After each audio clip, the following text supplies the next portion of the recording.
Finally, let's talk about the F&O space. Mangalam is joining us. Hey, Mangalam.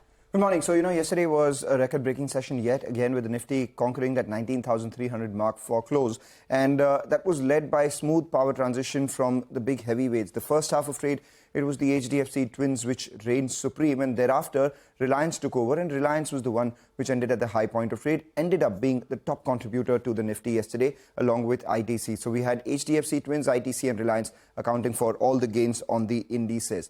In terms of cash market volumes, the FIIs bought about 2,000 odd crores, the DIIs sold about 338 crores, and this will be a factor that we'll be watching out for today because the US markets are closed, so the FII volumes would be on the lower side as well. But there are some cues coming in from the F&O space which suggest that there could be some consolidation. They bought about 434 crores in the cash markets or other index futures.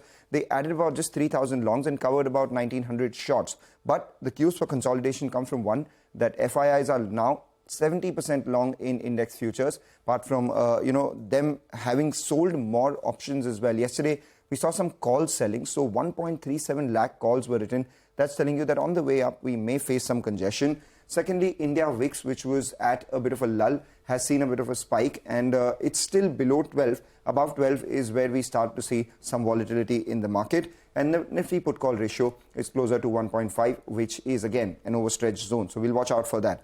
Those who've written the 19,300 call and put are playing for a range of 19,150 to around 19,450. So that's the broad range we're looking at. But on the way up, 19,350 to 19,360 could be a bit of a congestion as well. It's also Fin Nifty expiry today. It is Tuesday.